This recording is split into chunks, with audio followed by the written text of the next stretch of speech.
Baik, kita akan masuk ke materi perkuliahan ya.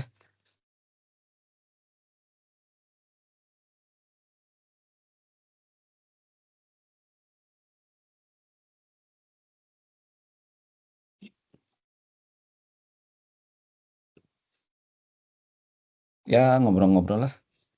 Mungkin tadi nanti ada sedikit ngoding ya. Oke, masuk ke materi pertama ya. Pendahuluan ke OOP ya. Object Oriented Programming atau dalam bahasa Indonesia PBO ya. Nah, ini konsep atau paradigma pemrograman PBO ini eh, awalnya dulu ya kelihatannya sih dalam bahasa Java ya. Tapi kesininya OOP itu bisa eh, oleh pemrograman apapun ya. Di Python itu ada OOP-nya juga ya, selain yang prosedural ya. Terus kemudian di C++ juga ada ya. Biarpun sebetulnya tidak terlalu kental banget ya di C++ itu ya. Nah, yang kental banget OOP itu adalah di Java ya. Oke, ini silabusnya. Mungkin juga Anda sudah eh, dapat filenya ya, tapi ya tidak ada salahnya lah kita diskusi ya. Nanti mungkin ada eh, beberapa mahasiswa yang saya minta eh, jelaskan ya. Tanya jawab lah ya, diskusi gitu. Oke, jadi sepanjang semester ini kira-kira ini ya, eh, introduction to OP sekarang, kemudian ada kelas objek ya, enkapsulasi dan sebagainya ya. Oke, yang pertama eh, kita mungkin bahas antara programan terstruktur dengan OOP ya. Ini nih, sebetulnya konsep yang ini namanya bukan terstruktur sih, eh, tapi bebas ya menamainya ya. Ini sebenarnya pemrograman imperatif atau prosedural sih ya. Waktu di kuliah algoritma pemrograman ya atau sebelumnya ada pengenalan pemrograman, kita sudah belajar bagaimana mencari solusi problem komputasi dengan menggunakan eh, pemrograman dengan paradigma prosedural ya. Di sana kita eh, membagi program itu berdasarkan fungsi dan prosedur ya. Setiap prosedur dan fungsi itu nanti bisa kita panggil ya sekali atau berulang-ulang ya untuk menyelesaikan problem kita ya. Terutama ketika persoalan yang akan diselesaikan relatif menengah hingga besar ya. Jadi kita akan membutuhkan fungsi-fungsi yang kita eh, beri nama lah gitu ya. Kemudian juga ada data-data yang dideklarasikan sebagai data global ya gitu. Nah, seperti ini ya kalau digambarkan. Jadi ada main program. Main program itu nanti eh, tentu saya akan butuh data ya. Datanya ada yang di lokal, ada yang diglobalkan. Kemudian nanti fungsi-fungsi ini yang akan dipanggil ya. Kalau Anda lihat eh, contoh yang lain sih di C++ kali ya. Di C++ itu waktu kuliah struktur data, kelihatan sekali bagaimana eh, program-program itu dipisahkan ya. Ada yang di prototipekan kan ya. Terus kemudian nanti ada yang diimplementasinya begitu ya. Ditaruh dalam folder atau dalam file-file yang berbeda begitu ya. Sehingga sih dalam main programnya cukup beberapa baris saja begitu ya. Itu konsep pemrograman yang paradigmanya imperatif atau prosedural ya gitu. Tidak perlu saya beri contoh ya karena ya seperti itu kan sudah kita ini ya. Ini di struktur data kalian juga kan pada bikin tugas besar ya. Di Alpro juga pada bikin tugas besar ya. Nah, ini menggunakan fungsi, terus nanti, itu fungsi dan programnya dipecah dalam modul. Setiap modul punya data sendiri dan fungsi yang dapat dipanggil oleh modul lain ya. Nah sekarang, ini paradigma pemrograman berorientasi objek ya. Jadi, eh, eh, paradigma pemrograman berorientasi objek ini sebetulnya mencoba meniru kenyataan yang ada di dunia nyata ya. Yang sebenarnya ya, di mana di dunia nyata itu sebetulnya kita akan berhadapan dengan objek-objek sih sebetulnya ya, yang saling berinteraksi begitu ya.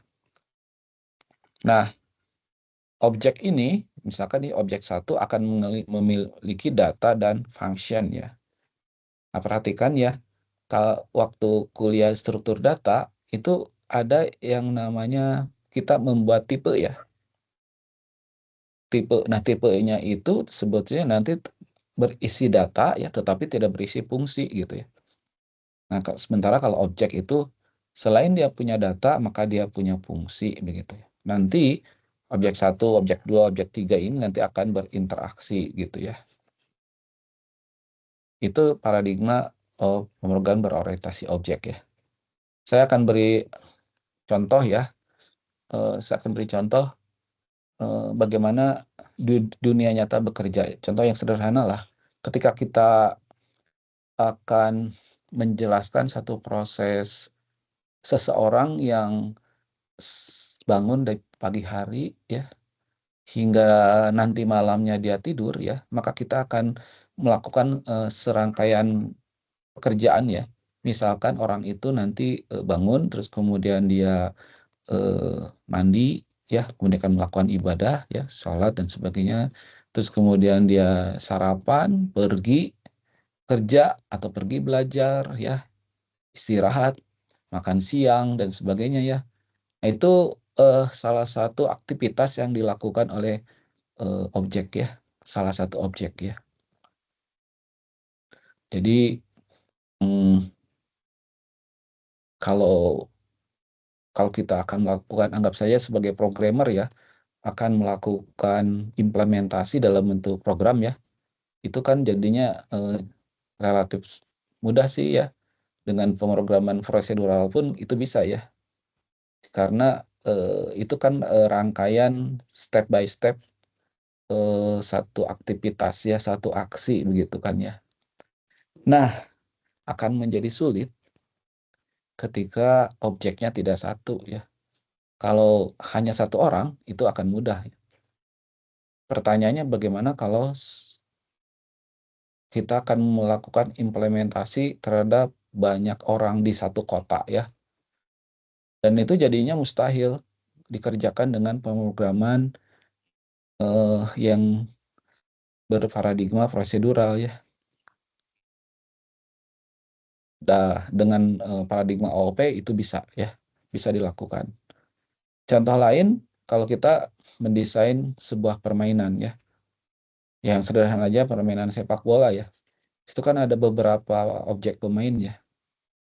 Nah, tidak mungkin ya kita dengan menggunakan paradigma prosedural, mendesain seperti bagaimana ketika kita berlari, lawan juga berlari ya, pada waktu yang sama, itu tidak mungkin ya. Jadi ada kegiatan atau aktivitas paralel yang harus dikerjakan pada waktu bersamaan ya. Oleh OOP bisa begitu ya. Jadi, pemrograman yang berbasis prosedural itu tadi, eee, memiliki kelemahan ya, sehingga ini OOP ini ya akhirnya ya dibuatlah begitu ya. Oke, nah ini sekarang kita jelaskan ya OOP ini, eee, nanti kita akan membuat objek ya. Nah objek itu memiliki, eee, data dan metode ya. Itu yang harus dipahami ya. Nah, objek itu dibuatnya bagaimana? Nah, sebelum membuat objek kita membuat kelas ya. Jadi objek itu diciptakan oleh sebuah kelas ya. Dari sebuah kelas kita bisa membuat banyak objek gitu ya. Nah, kalau saya umpamakan ya bahwa yang namanya kelas itu adalah sebuah cetakan yang mampu membuat banyak objek. Contoh, cetakan kue ya. Ibu-ibu atau mbak-mbak yang suka di dapur ya tahu ya, mungkin mereka punya cetakan, terus kita punya adonan, kita masukkan adonan ke dalam cetakan, ya, terus kemudian nanti muncul ya, adonan yang sudah tercetak gitu ya. Cetakannya satu ya, nanti, si adonan kue yang tercetaknya jadi banyak. Nah itu jadi objeknya gitu ya, kayak gitu tuh ya. Jadi nanti, kita itu bikin file ya, di Java itu bikin file sesuai dengan nama kelasnya ya, sudah gitu kalau sudah jadi, kita bikin file lain ya untuk, running, atau menciptakan objek itu gitu ya. Jadi nanti kelasnya kalau cuma satu ya satu aja, tapi kalau problemnya banyak, kelasnya banyak kan ya. Jadi banyak kelas gitu, nanti ada satu file untuk memanggil atau menciptakan objek dan menjalankan objek-objek, dari banyak kelas itu gitu ya. Biasanya begitu ya. Nah, saya coba jelaskan ini ya, barusan objek sama kelas gitu ya. Sampai situ apakah ada yang ditanyakan? Silakan bebas ya. Saya ingin dengar suaranya, silakan.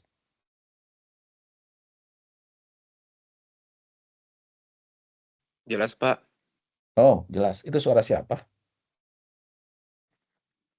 Saya Pak Alif Fauzan. Alif Fauzan. Oke, terima kasih Alif ya sudah memberi feedback ya. Eh, nah ini di poin ketiga, nanti objek itu akan berkomunikasi dengan objek lainnya, saling mengirimkan dan menerima pesan begitu ya. The real world can be accurately described as a collection of objects that interact. Dunia nyata dapat digambarkan secara akurat sebagai koleksi dari objek yang berinteraksi. Ya, jadi gitu. Apa yang kita lihat ya di hadapan kita ya, misalkan ada laptop, itu objek ya. Terus kemudian ada spidol, objek ya. Ada dompet, kacamata, gitu ya. Buku. Nah, itu nanti akan berinteraksi ya. Misalkan apa ya interaksi antara ballpoint sama buku. Itu ada ya interaksinya ya. Eh dosen sama mahasiswa itu ada interaksi ya. Dosen mahasiswa sama mata kuliah itu ada interaksinya ya. Tuh ya. Oke, kita lanjut ya kalau jelas. Kemudian ini eh, peristilahan dasar di OOP, objek. Nah, eh, saya tadi sudah sebutkan contohnya ya. Objek itu ya kayak gitulah, baju, celana, sepatu itu kan objek ya. Eh, kalau orang, nah ini saya tanya ya. Orang objek atau bukan?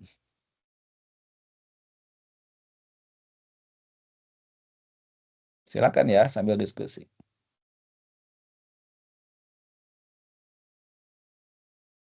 Kira-kira jangan takut salah. Orang itu objek atau bukan? Ayo, Objek ya Pak. objek tapi tidak percaya diri ngejawabnya.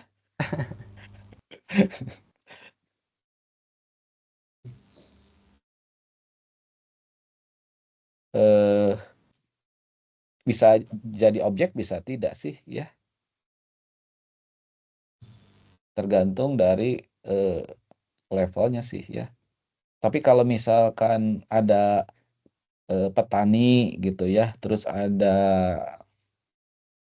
dosen, mahasiswa, pekerja gitu ya. Nah, itu kan kelihatannya sudah rada spesifik ya. Nah, ini sebetulnya objek dan kelasnya itu adalah orang, bisa begitu tuh ya.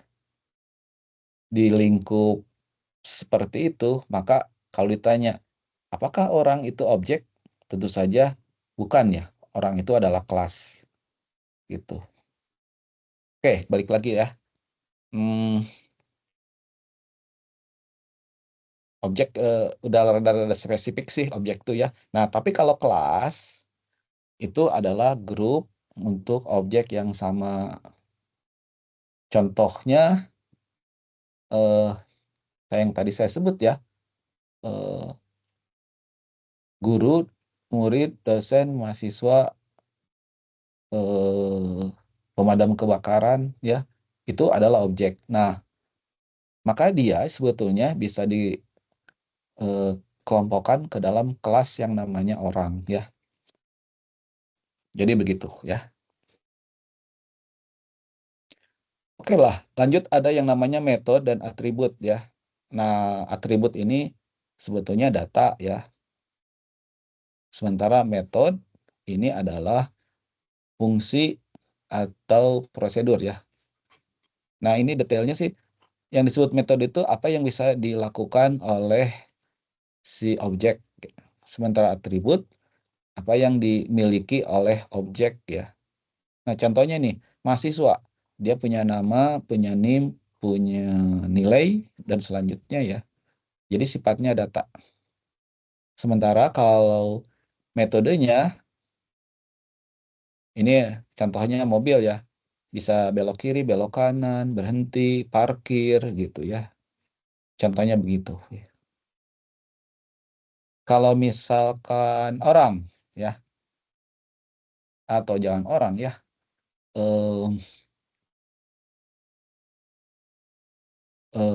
ayam ya. Dari tadi kita mendengar suara ayam ya, itu tetangga saya, Pak Dokter punya ayam. Ayam, ayam itu pasti punya atribut. Bisa disebutkan, tolong sebutkan apa atribut ayam?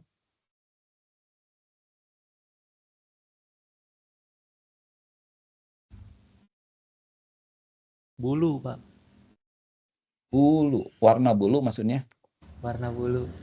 Oke, boleh ya. Sip. Lanjut. Betul Jenisnya, ya. Pak. Warna bulu itu ada yang hitam ya, terus ada yang merah. Jenis. Oke, betul ya. Contoh data jenis itu apa? Ya, kayak ayam potong, Pak.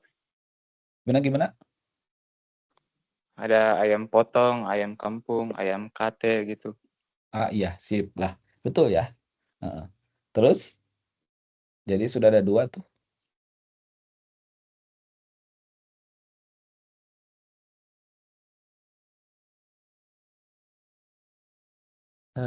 Kelamin, Pak. Jenis kelamin. Karena jenisnya sudah dipakai ya, langsung bilang kelamin aja. Jenis kelamin maksudnya ya. Ya, jenis kelamin, Pak. Nah, itu ada 2 ya, kategorikal. Cowok sama cewek ya, ayam jantan atau calon betina. Oke, sip, lanjut.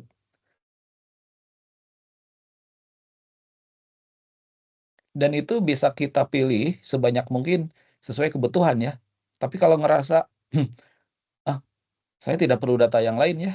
Misalkan apakah matanya warnanya hitam, warna yang ini nggak perlu ya. Misalkan ya. Cukup 3 aja Pak. Misalkan ya tadi warna bulu, jenisnya dia atau rasnya dia kali ya, atau jenisnya lah ya. Nanti kategorinya kan ayam potong, katanya tadi ayam kampung, ayam apa jenis. Terus kemudian jenis kelamin, ya udah cukup datanya 3 ya. Nah, sekarang metode untuk ayam itu ya. Apa yang bisa dilakukan ayam? Silakan. Kira-kira apa ya? Berkokok. Nah, itu ya. Berkokok. Lanjut.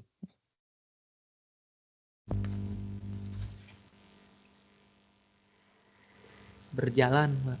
Berjalan. Oke, sip.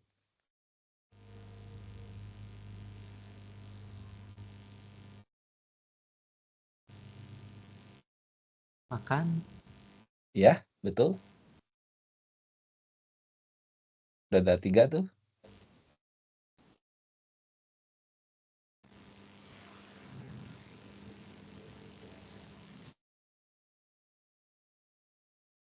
Silakan.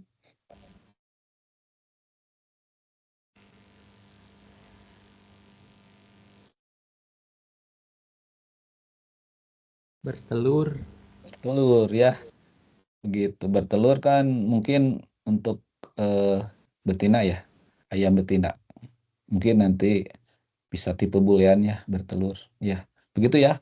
Dan selanjutnya yaitu jadi saya memberi contoh dan barusan sudah menjawab, berarti sebenarnya sudah paham nih ya.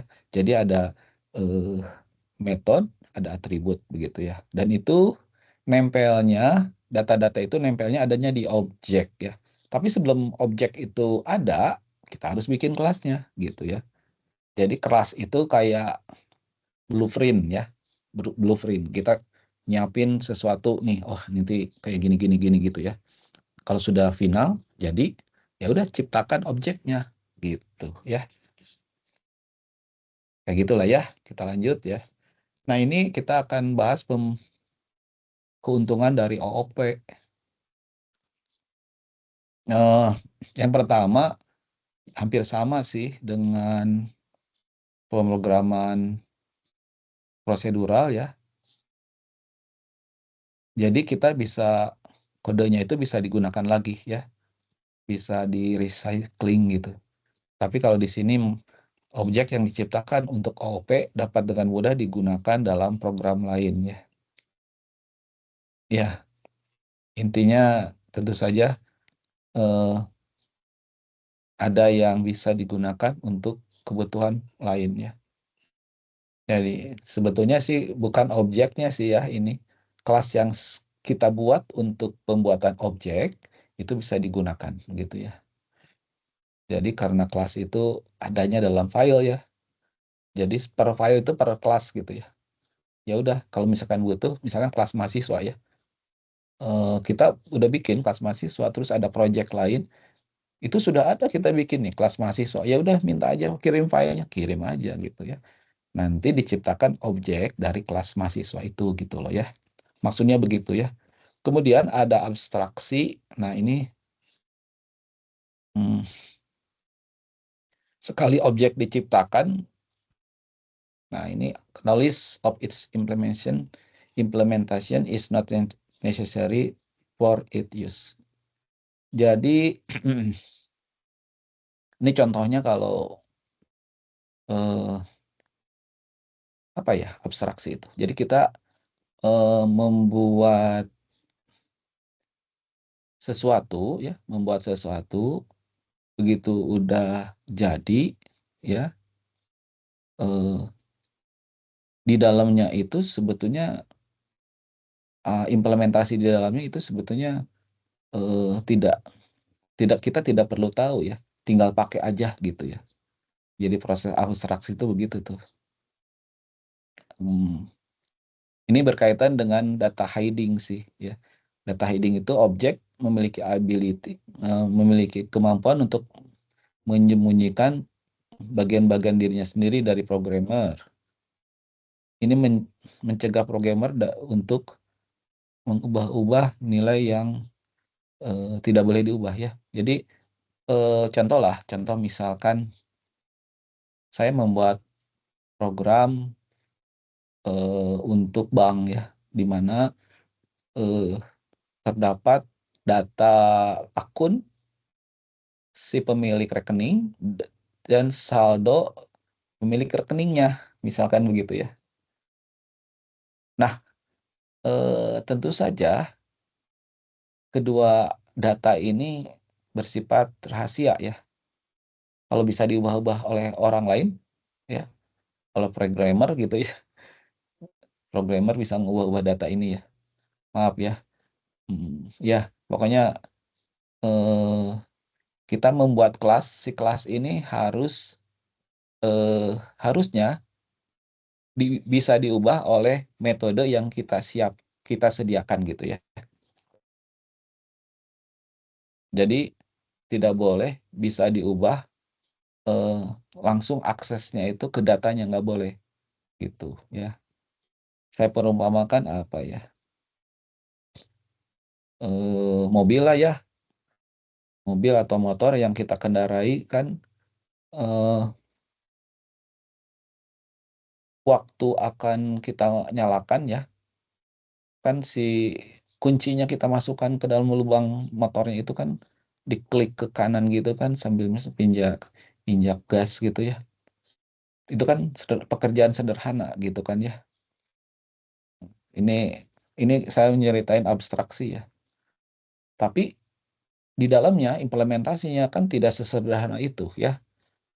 Ada pembakaran pakai busi misalkan gitu ya.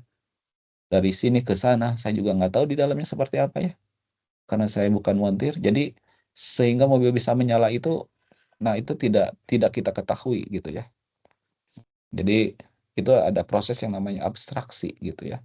Kalau data hiding, data yang disembunyikan itu tujuannya ya supaya tadi itu ketika kita punya data-data itu tidak boleh, data-data objek itu tidak boleh diubah sembarangan.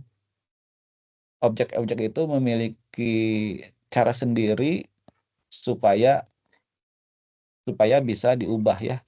Kalau dalam bahasa Jepang nanti kita ada namanya setter getter ya. Setter setter setter itu sebentar.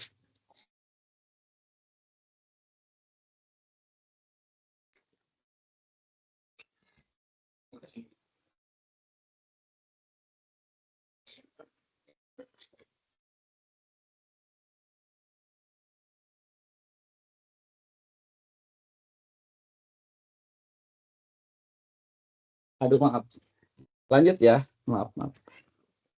Jadi ya seperti itu ya. Mungkin lebih jelasnya nanti ketika kita implementasikan. Manfaat dari OOP ini ya salah satunya maintenance, kemudian juga desainnya bisa lebih bagus ya. Kemudian kelemahannya dari sisi size, program OOP ini bakal lebih banyak karena ketika kita akan membuat sebuah objek itu kita membuat kelas dulu ya. Jadi baris programnya tentu saja lebih banyak. Kalau dibandingkan dengan pemrograman prosedural ini bakal lebih banyak ya. Sehingga juga effortnya ya ini bakal lebih banyak ya. Dan juga dari sisi kecepatan ini lebih rendah ya. Nah ini sekarang prinsip desain di OOP ya. Ada abstraksi, enkapsulasi, inheritance, polymorphism ya. Nah ini abstraksi.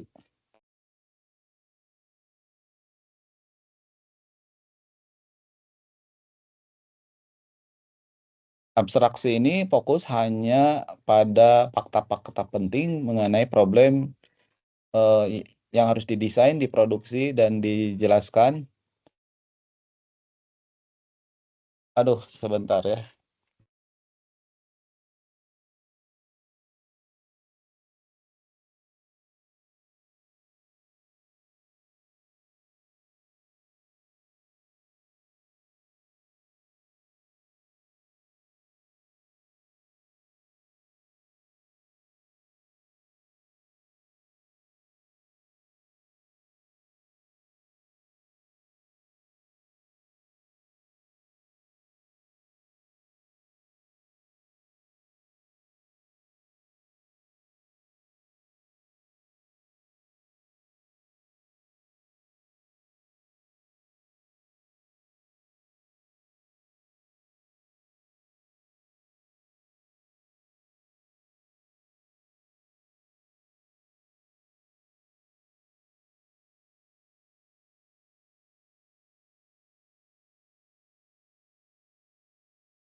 Aduh, maaf ya.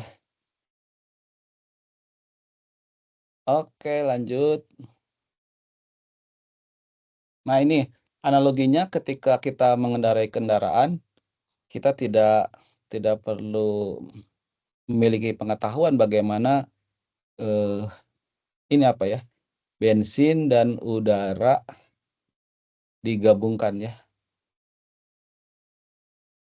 Kita hanya perlu tahu bagaimana menggunakannya ya. Itu abstraksi. Terus kemudian enkapsulasi. Ini disebut juga dengan data hiding. Mesin ATM hanya bisa diupdate oleh pemiliknya gitu ya. Oke, ini inheritance. Ini cara kita mengorganisasi kelas ya. Jadi tadi objek-objek itu kan ada interaksinya ya. Nah, salah satu interaksinya itu adalah ini, inheritance, pewarisan ya. Jadi contoh ya,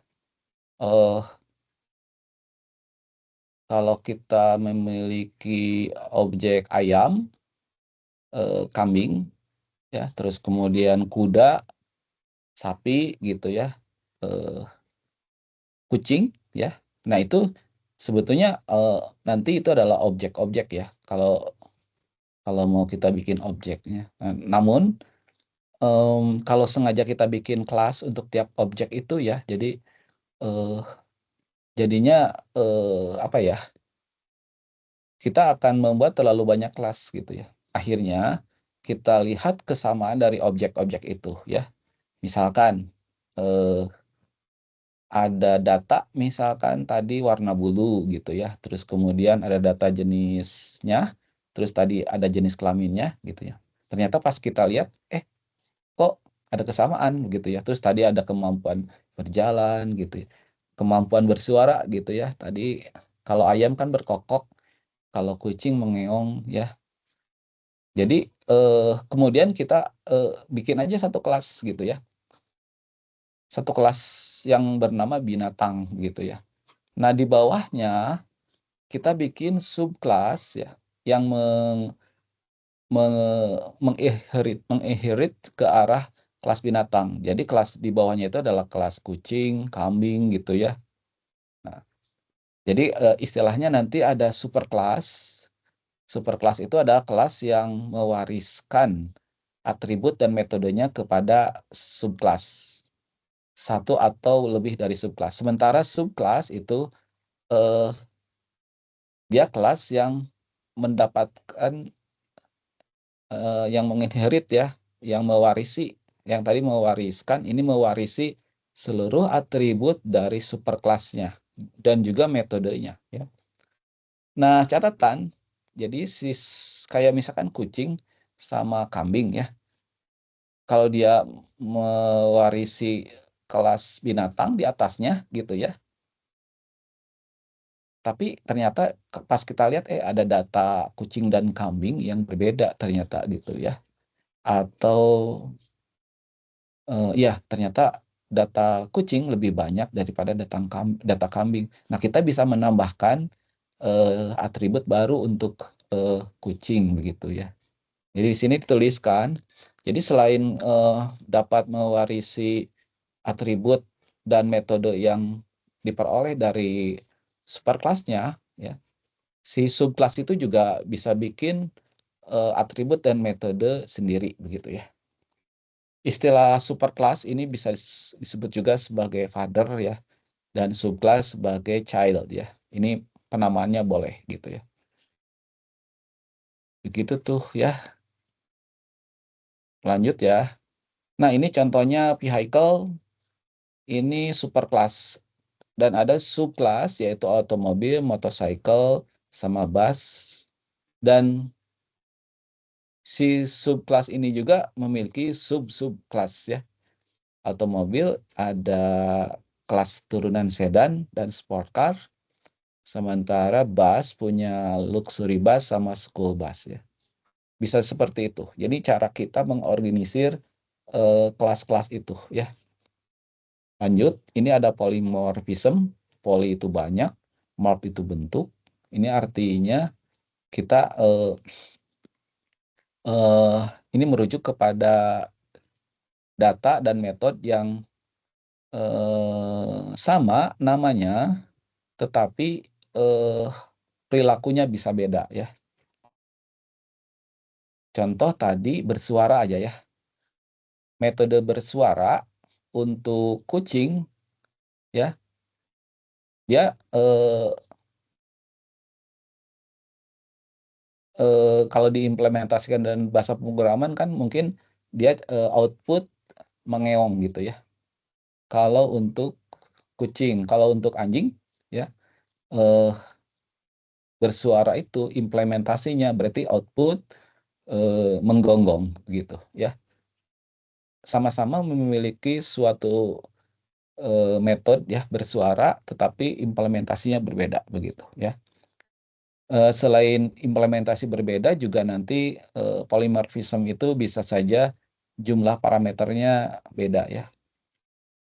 Contoh misalkan metode penjumlahan ya, penjumlahan itu kalau di satu kelas ya atau di kelas atasnya ya, di kelas super kelas, metode penjumlahan itu hanya menjumlahkan 2 buah bilangan misalkan ya. Tapi di subkelas itu menjumlahkan 3 bilangan ya. Padahal sama nama metodenya ya, penjumlahan, tetapi jumlah parameternya berbeda gitu ya. Jadi banyak gitu ya. Jadi yang namanya polymorphism itu ya. Data atau perilaku ya bisa lebih dari satu ya, tergantung dari konteksnya ya. Begitu ya. Sudah ya. Maaf ya tadi cucu. Aduh cucu nangis. Oke. Selanjutnya mungkin kita akan coba latihan ngodingnya ya. Kalau dari tadi kan ngobrol terus tapi kita tidak implementasi ya. Ini Anda di sini semua udah install apa saja? Saya mau nanya. NetBeans sudah install? Belum, Pak. Belum. Saya udah, Pak. Udah. Nah, coba ya pakai NetBeans ya. Nah, ini soal nomor 1 dulu aja deh ya. Jawabannya sudah ada di sini ya. Silakan di ini ya, dibuat ya. Jadi Java ini perhatikan ya, ini saya coba jelaskan dulu. Ini saya pakai VS Code nih. Ini publiknya jangan dilihat dulu ya. Jadi saya membuat kelas hello, sintaksnya kelasnya kecil semua. Terus berdasarkan kesepakatan nama kelas itu awalnya kapital ya. Jadi ini saya bikin hello kapital H-nya ya. Dan ini harus sama dengan nama filenya. Saya bikin hello.java ya, hanya kapital gitu ya. Kalau enggak kapital atau beda ya ininya nggak akan jalan gitu ya. Jadi silakan yang sudah punya ya, yang sudah punya ininya diketik ya atau dibuat filenya. Gitu. Kalau yang belum, saya ini pakai VS Code atau kalau nggak pakai VS Code, saya juga pakai IntelliJ ya, IntelliJ IDEA. Nah ini juga nanti saya akan menggunakan secara bergantian ya. IntelliJ IDEA ini dari pycharm.org ya. Ini gratis kalau kita punya akun akademik ya. Ya kan kita punya akun SSO itu ya. Jadi download aja ya daftar lisensinya ya. Bagaimana caranya? Coba kita cek ya. Nah ini. Masuk ke jetbrain.com ya, bukan org. Masuk ke jetbrain.com. Di bagian bawah ini ada bagian bawahnya. Nah ini ada academic licensing. Di sini ada for student and teacher, klik aja. Nah ini ya, Forsuko and University. Yang mana nih? Nah ini, apply now. Masukkan aja ke sini emailnya ya. Terus masukin ini checklist yang ini apply gitu ya. Nanti dapat lisensinya. Nah, saya sudah dapat lisensinya sih. Setahun dia lisensinya ya. Mana ya lisensi saya?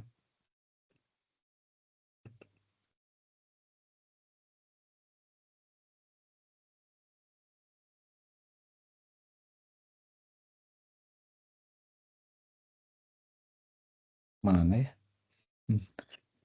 Saya sebetulnya sudah punya lisensi, tapi kok ini? Nah, ini dia. Nah, ya. Ini lisensi saya. Mana tadi? Nah, ini. Download IntelliJ ini, tinggal download gitu, ya.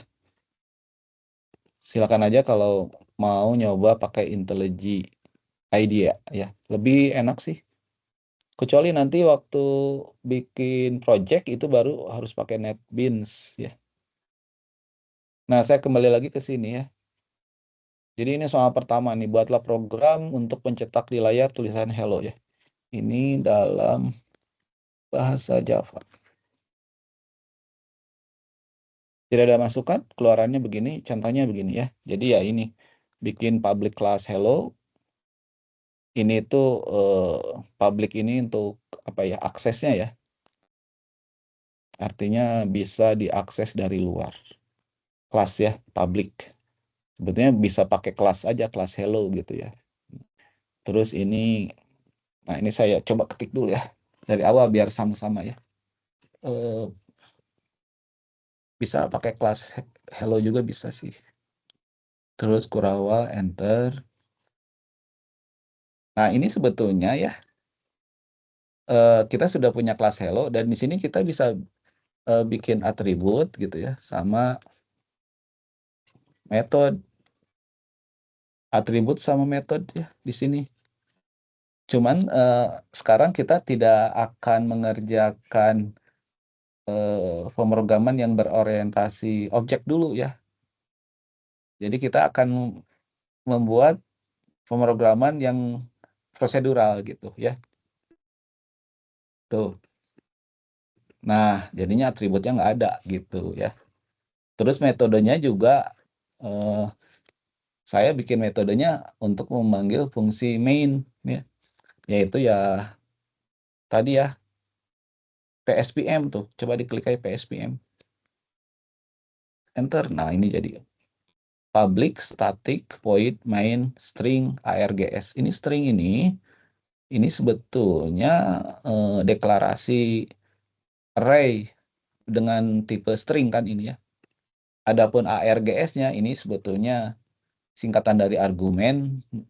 Ini nama variabelnya ya. Ini kalau pakai WK juga boleh ya. WK gitu. Nggak masalah ya. Coba kita run ya. Ini saya save dulu terus kita run.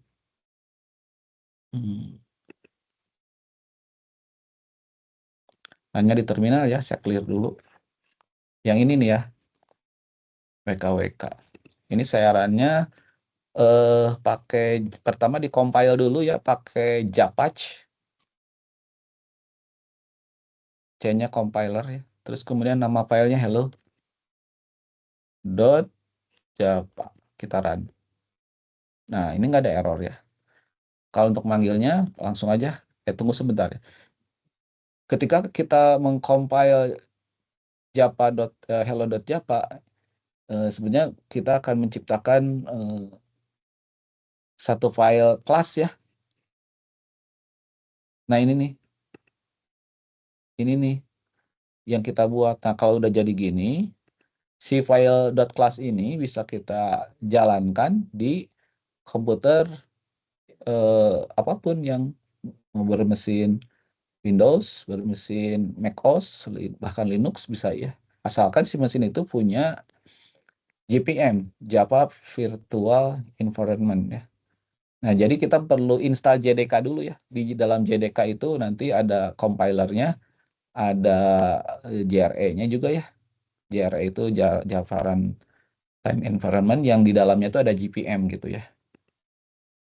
Nah, yang dipanggil itu sebenarnya kelas hello. Nah, cara manggilnya Java hello. Ini manggil kelas hello ya. Kita run. Nah, tidak ada apa-apa karena memang kita di sini tidak ngapa-ngapain ya. Nah, kalau misalkan pengen ngeketik hello world, ini ada kode-kode cepat gitu ya, saut. Saat itu nanti keluar sistem out print line-nya. Jadi ini ketikkan aja hello world gitu ya. Save, coba lagi diulang ya. Java hello dulu. Kita sebetulnya bisa pakai gini loh ya. Ini dari saya ya, dari saya nih. Ini di run, di compile, ini di run ya, pakai N aja begini ya. Kita lihat. Nah, ini ya. Hello world ya. Nah, silakan kalau mau coba di VS Code, silakan dulu. Kan kalian mungkin sudah punya VS Code ya, tinggal install JDK aja sama extensionnya terserah ya. Nih ya. Atau di NetBeans juga boleh. Ini saya balikannya WK-WK-nya ke ARGS.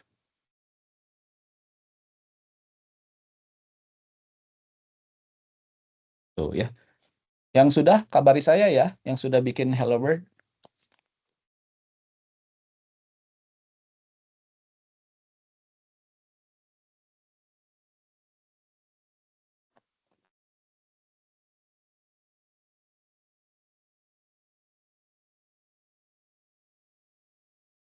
Atau ada yang mau share screen biar teman-temannya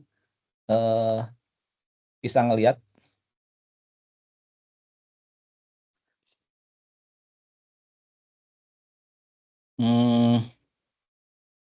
Siapa ya? Muhammad Rama Reviando, Anda sedang mengerjakan?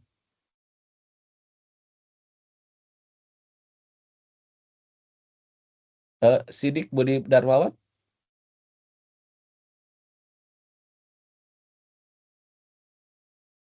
Muhammad Fauzan? Lagi nyari ini Pak buat download film kerjaan. Lagi nyari apa? Dari NetBeans Pak bos. Ngomongnya Aji bangsat. Iqbal sedang melakukan sesuatu? Ini lagi buka NetBeans, Pak. Oh iya. Boleh dong share screen? Ya, Pak. Lagi loading modul. Running modul. Oh, sedang running Oh, iya, modul. Pak. Oke. Enggak, ini apa? Lagi running modul. Lagi buka ini Pak, NetBeans-nya. Silakan. Yang lain, silakan kalau ada yang mau di-share layarnya. Saya karena komputernya MacBook ya, jadi kalau NetBeans itu kayaknya nggak bisa deh saya ya. Jadi mau share screen, silakan Iqbal.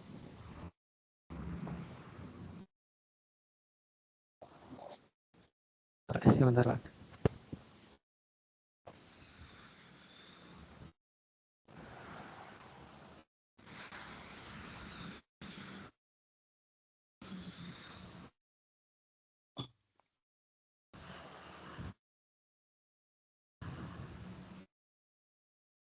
Silakan ya, Vira.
Belum ada yang mau share screen?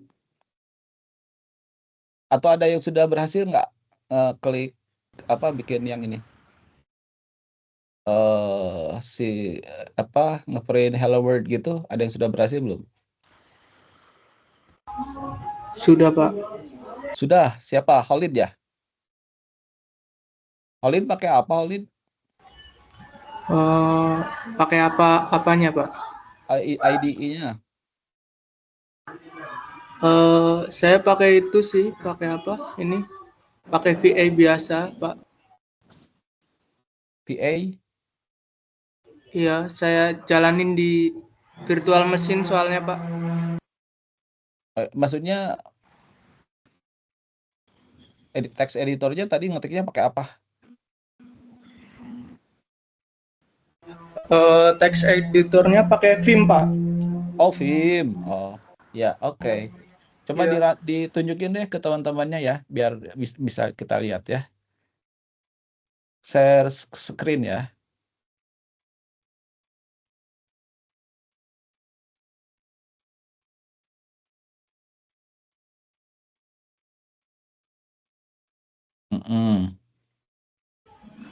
Sudah terlihat belum, Pak? Sudah terlihat. Itu, Oke, ininya tadi ngetiknya mana? Source code-nya.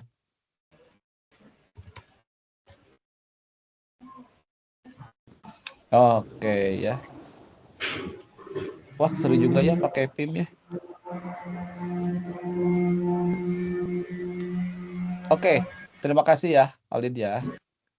Iya, Bisa Pak. ditutup. Yang lain ada yang ingin menunjukkan?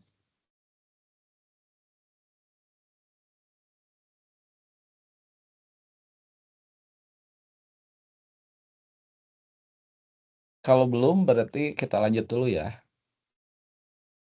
Oke. Ini barusan tadi pakai public ya, boleh ya. Kalau nggak pakai public, nanti itu pengaturan aksesnya nggak jelas ya. Jadi kalau disebut public, nanti ini bisa diakses oleh kelas lainnya. Oke, yang nomor 2 ya sekarang. Kita akan mencoba membuat program menjumlahkan 2 buah bilangan bulat ya. Ini dalam bahasa Java ini kita tidak diberikan satu prosedur yang sederhana untuk membaca input dari keyboard ya. Jadi makanya agak lumayan susah sih ya. Perhatikan ini sudah saya buat ya. Jadi kita mengimport java.util.scanner ya.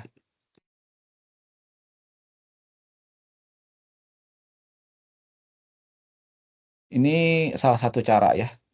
Sebetulnya bisa cara lain pakai stream, buffer stream. Ini yang dianggap paling sederhana ya.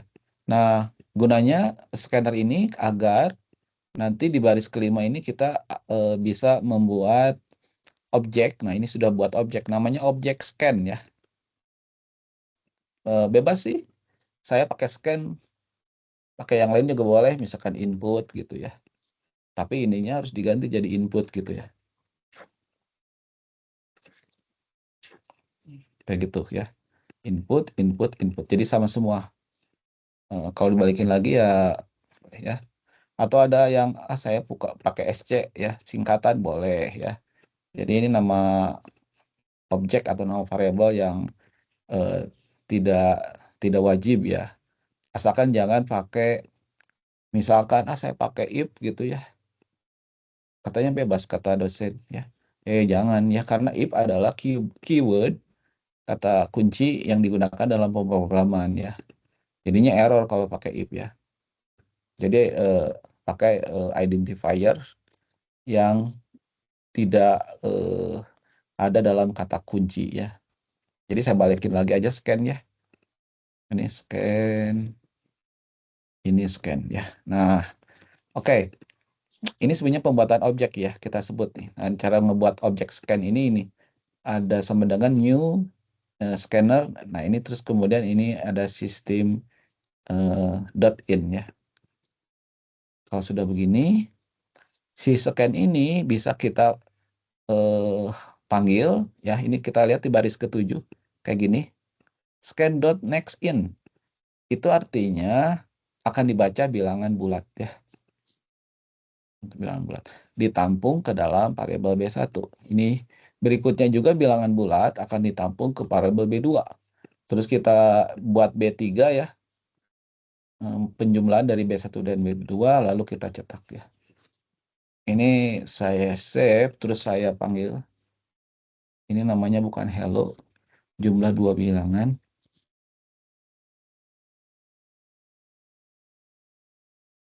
Yang kanannya juga jadinya jumlah 2 bilangan.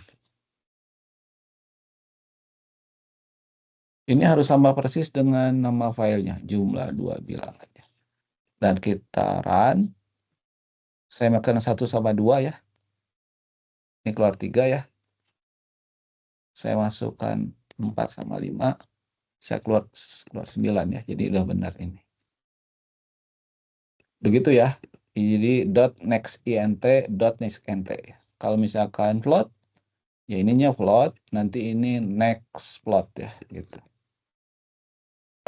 Kalau sudah bilang ke saya.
Kalau sudah kabari saya ya.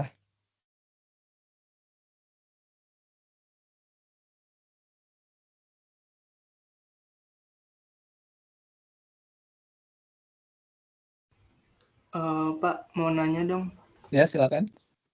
Itu yang di line 5 itu kan scanner scan sama dengan new scanner system.in. System.in itu seperti function buat dia biar input kah Pak? Apa gimana?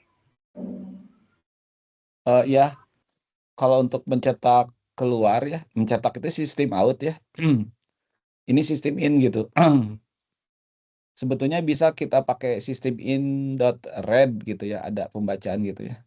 Jadi pokoknya ada data yang masuk ke dalam komputer gitu loh ya. Makanya kita pakai sistem in. Ini satu sintaks yang tidak bisa diubah ya. Kalau kayak gini nggak bisa gitu loh ya.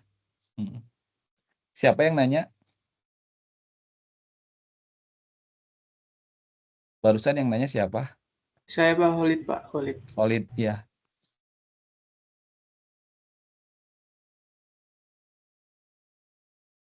Jadi nggak bisa diubah kan ya, Khalid ya? Coba aja diganti, nggak bisa. Ini Ya, wajib Pak, nggak ada, bisa. wajib ada Oh. gitu ya.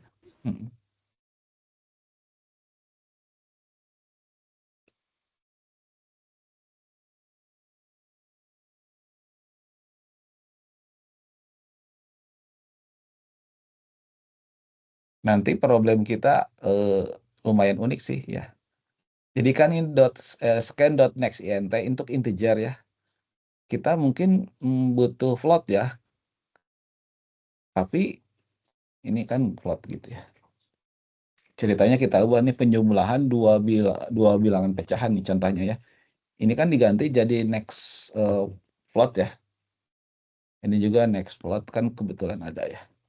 Atau double bebas sih, ada bilangan pecahan atau tipe data numerik itu untuk bilangan pecahan di dalam Java ada dua kan, float sama double ya. Ini kita akan coba jumlahkan ya.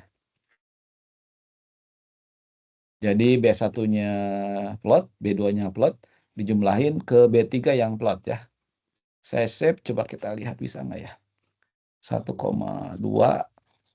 Nah, ini ya. Ternyata di compiler di PS Code saya, error. 1,2 itu tidak bisa masuk ke B1. Kenapa begitu? Sebetulnya yang dibaca oleh si scanner ini itu bukan langsung bilangan pecahan gitu. Yang dibaca oleh dia itu sebetulnya string. Nah, ketika diubah string itu ke dalam float, dia mengalami kendala gitu kan ya. Jadi, makanya error gitu ya. Si B1. Coba kita ini ya ke dalam ini ya. IntelliJ ya. Saya pakai IntelliJ. Ini saya ganti jadi main karena filenya main ya. Ini apakah error gini ya? Coba kita lihat.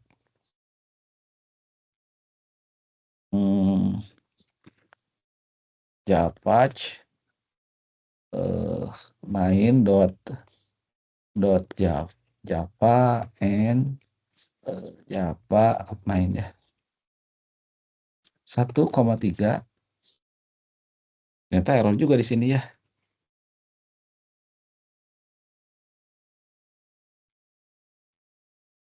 Pecahan error juga ternyata 3,4 sama 4,5. Ya, error juga ya. Nah, ini gimana nih caranya supaya tidak error ya? Jadi caranya sih ini tampung dulu dalam ini next line, ini ditampung dalam tipe string ya.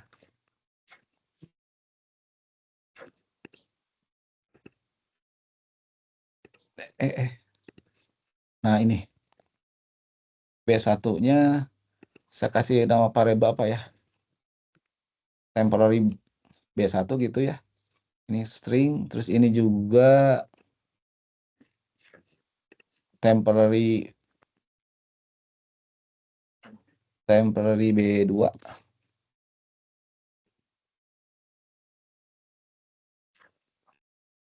Oke, nah setelah itu kita ubah si temporary B1 tuh menjadi benar-benar float. Tapi kita menggunakan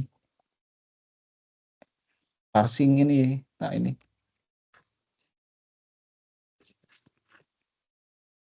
Jadi si B1, temporary B1 diubah pakai ini ya, metode yang ada di objek float. Maka dia berubah jadi float tuh ya. Yang satunya lagi, yang B2 juga kita ubah aja ya. Ini B2. Nah, sekarang mestinya ini udah bisa dijumlahin ya.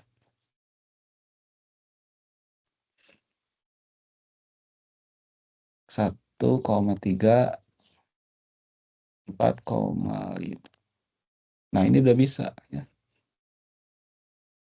Ini betapa agak ngejelimetnya ya pembacaan input dari ini ya, dari keyboard ya. Dalam bahasa Java tidak tersedia satu fungsi atau metode yang simple ya.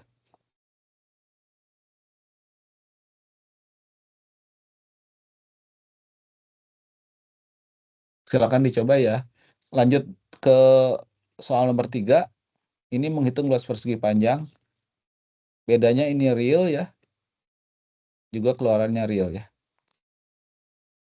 Nah, ini saya sudah buat. Sama ini seperti tadi. Saya tampung dulu ke dalam string ya. Habis itu saya parsing ke float ya. Kalau misalkan saya ganti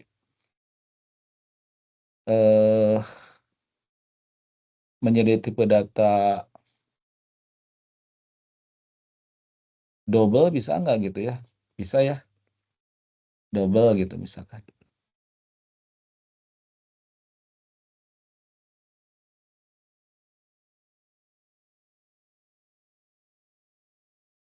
Ya double ini tipe data seperti plot juga, cuman range-nya lebih banyak ya.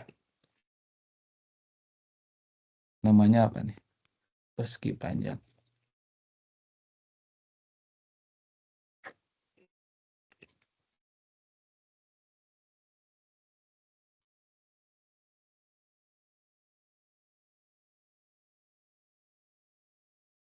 Gitu ya.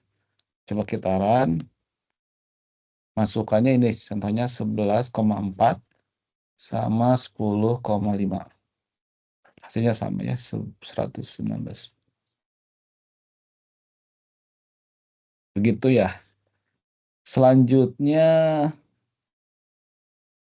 nah ini nih boleh tuh menghitung berapa banyak harga barang setelah mendapat diskon. Diskon diberikan jika harga barang melebihi 1 juta ya. Kita buat barang aja ya. Ini nama variabelnya nama programnya nama ini apa barang aja ya. Saya keluarkan. Oke. Kelasnya barang ya. Tadi saya pakai PSVM. Public static void main. Tuh. Terus kemudian karena membaca itu ya berarti pakai scanner tadi itu ya. Otomatis muncul. Saya pakai SC aja, new scanner, terus ininya system.in ya. Jangan lupa titik koma. Terus kemudian yang dibaca apa tadi ya? Harga barang asal sama besar diskon dalam bilangan read. Oke. Ya amannya pakai string dulu aja.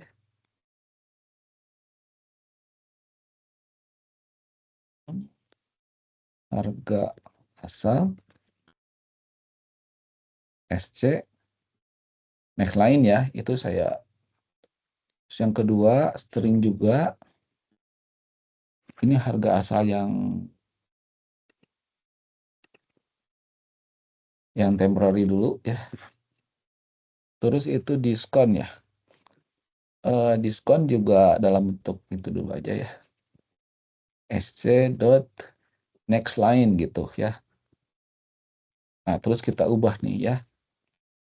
Tadi katanya integer ya. Ya udahlah integer dulu. Harga asal ini tadi integer dot. Nah, kalau integer bukan int ya, ini integer dot parseInt. Tapi ini harga asal.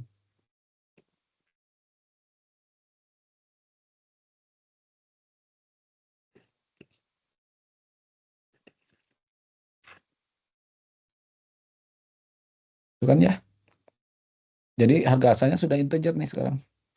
Satu lagi tadi diminta diskonnya katanya dalam bilangan real. Oke. Bilangan real kita kasih plot aja ya. Plot diskon ini plot berarti itu dot parseplot diskon temp ya. Oke, udah dapat ya. Sudah begitu, kan katanya di sini diskon diberikan jika harga barang melebihi 1 juta. Berarti kita harus ada INT, tadi kan harga asal, ini harga setelah ya. Atau harga akhir gitu loh ya. Harga akhirnya kita bikin 0 dulu ya. Nah gitu. Tet. If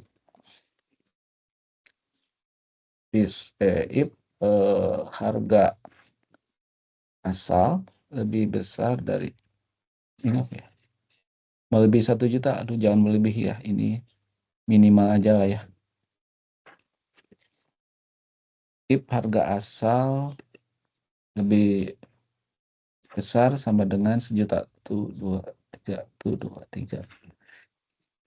Ini beda dengan goleng ya. Kondisi di dalam bahasa Java ini dikasih kurung ya nanti. Bagian itu dikasih kurung selalu. Berarti ini harga akhir sama dengan harga akhir dikurangi harga asal dikali diskon. Ini ya. Sold harga akhir gitu ya. Nah, tapi di sini ada yang salah nih. Disebutkan di situ tuh mismatch ya. Ininya integer tapi di sini ada diskon. Nah, si diskon ini float gitu ya. Nah, kalau kayak gitu ini harusnya sih namanya di typecasting ya. Nah, gitu. Jadi si diskon ini kalau di INT kan kacau ya. Udah salah ya kalau gitu. Ini berarti kita bikin plot aja ya.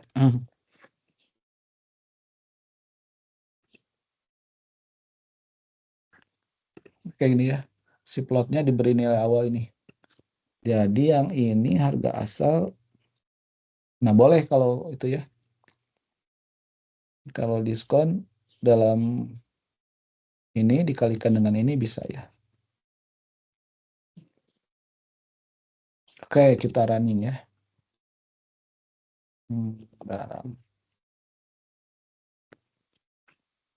Terus ini barang.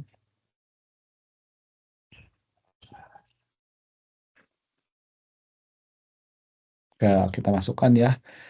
Misalkan harganya 500.000.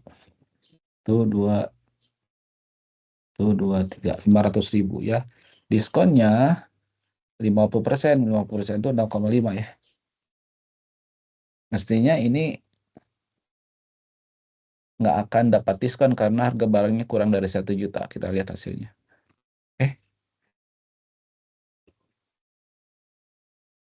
Salah ya. Harga akhirnya itu adalah harga asal harusnya. Aduh, salah. Maaf ya. Harga asal gitu. Saya ulangi. 500.000. 500.000. 500.000, oke. 0,5.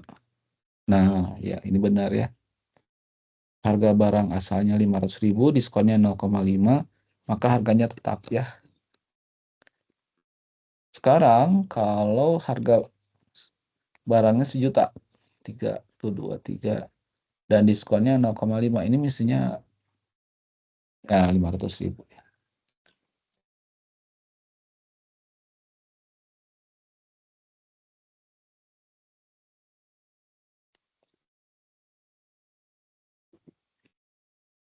Tuh 2, 3, 1.200.000, diskonnya 0,3, maka jadi 840.000 ya. Itu ya. Ini saya memperkenalkan percabangan di dalam Java ya, pakai kurung dulu ya ini ya. Lanjut. Soal nomor 5, ada yang mau coba jawab? Ini pakai switch case ya. Khalid, maaf, bisa ini nggak? Jawab nggak ini? Yang mana Pak? Bentar. Yang nomor 5. Boleh di screenshot dulu.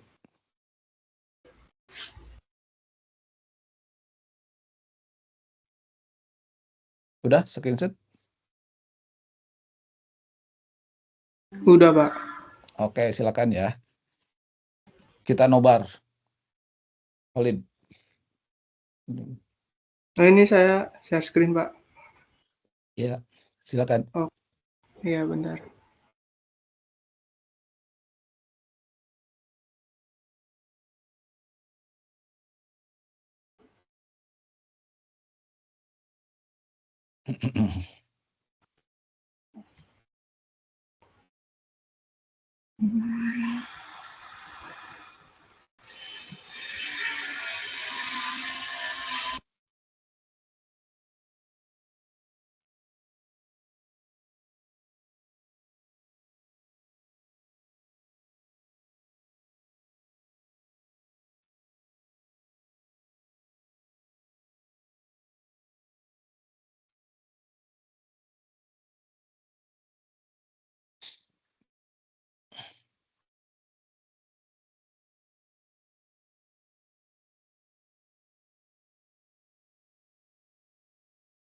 Ya, nanti ya Khalid untuk nama kelas tuh defaultnya huruf pertamanya kapital ya, tapi nggak apa-apa sih kalau sekarang ya.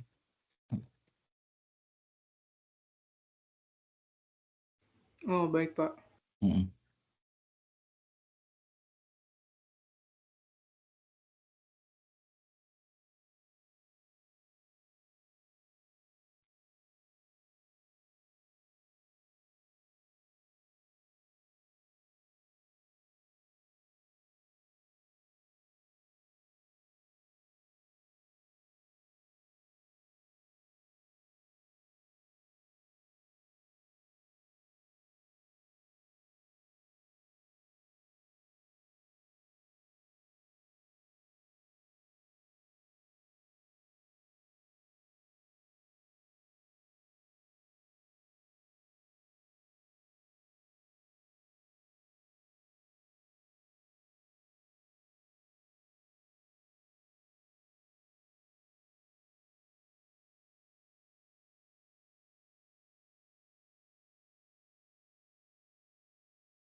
Bisa pakai switch case itu, Khalid.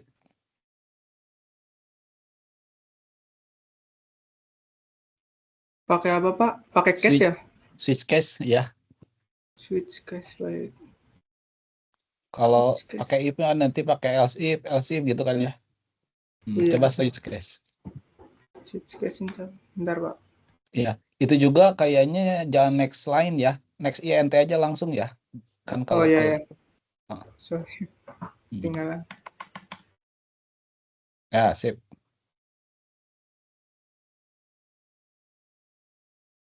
Juga scanner itu kadang-kadang harus di close sih. Nanti scan close nggak apa-apa. Silakan. Saya lupa tadi juga ya. Switch. Switch. Oh, ini ada berarti.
Kalau harinya selain 1 sampai 7,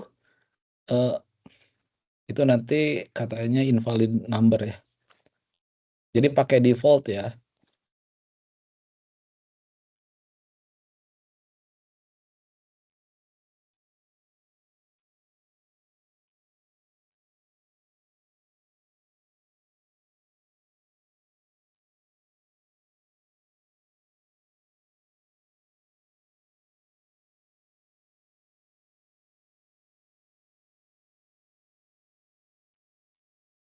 Ya, sip. Oke. Sudah ya, Pak? Ya, sudah. Makasih ya, Khalid ya. Iya, Pak. Oke. Ya. Oke, selanjutnya barangkali ada yang mencoba perulangan yang soal nomor ini dulu ya. Siapa yang mencoba ini ada 3 ya. Yang pertama cetak 1 sampai 10 tapi dengan for ya. Munculnya outputnya itu 1 sampai 10 tapi secara horizontal. Yang kedua pakai while do ya. Ini yang ketiga pakai do while ya. Kira-kira coba ya, silakan jangan Khalid aja sama saya. Silakan di screenshot dulu. Ayo, siapa mau coba?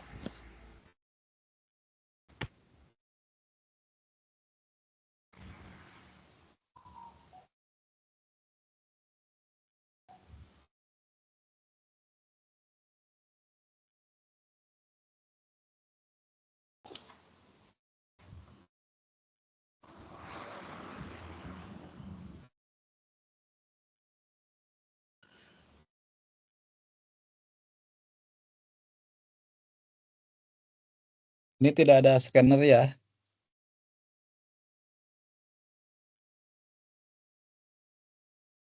Dulu namanya apa ya ini ya?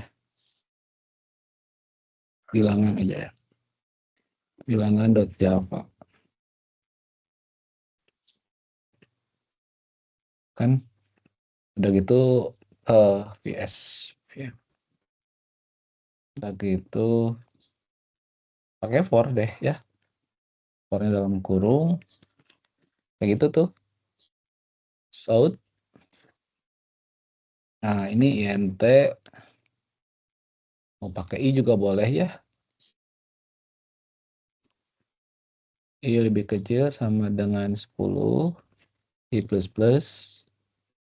Ininya I ya. Cuman kan katanya disuruhnya ke kanan ya.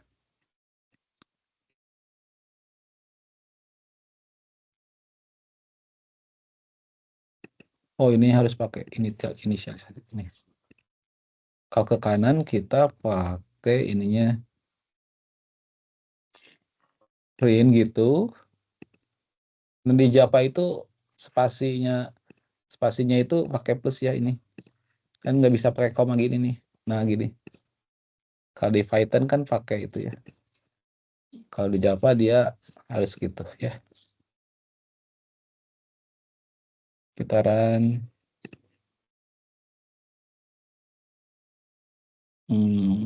Java bilangan.java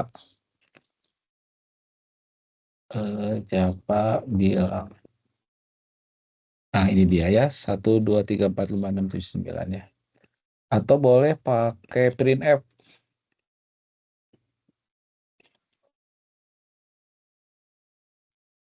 %D.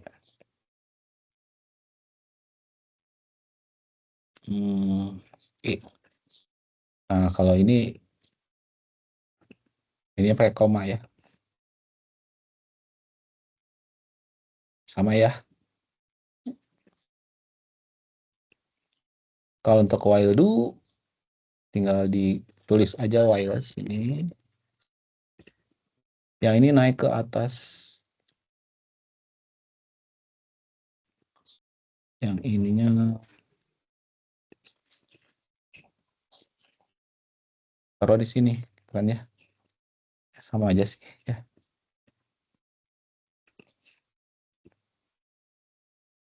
Nah, ini while do. Kalau do while nggak ada repeat until ya. Kalau do while jadinya gini.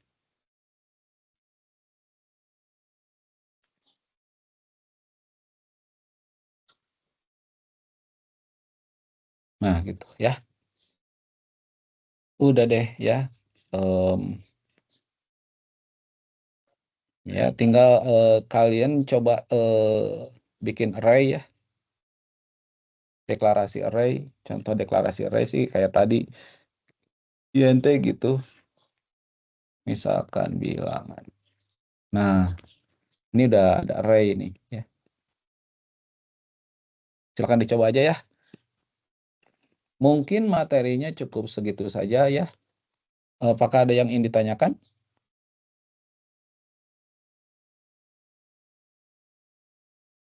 Untuk praktikum kelihatannya soal-soal terkait sintaks Java dasar dulu sih ya. Nanti kan ada misalkan ada div, ada mod untuk operator ininya ya, operator aritmetika gitu. Bisa lebih kecil kayak gitu operator pembanding ya. Terus ada boolean. Nah, kalau boolean pakai bool ya. Boolean tuh bool ya ininya. Boolean. Ini misalkan ketemu. Nah, jadi kan bukan bool ya.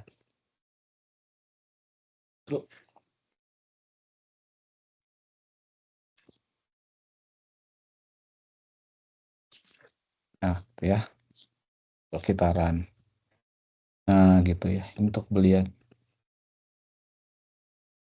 Jadi sisanya sih tinggal latihan membuat array ya. Oke. Mungkin pertemuannya cukup segitu aja. Nanti rekamannya akan saya share. Terima kasih atas kehadirannya. Mudah-mudahan tidak kapok ya. Sampai jumpa lagi. Assalamualaikum warahmatullahi wabarakatuh. Presensinya di itu ya, di grup ya. Terima Baik, kasih, Pak. Waalaikumsalam. Iya, Terima kasih. sama-sama.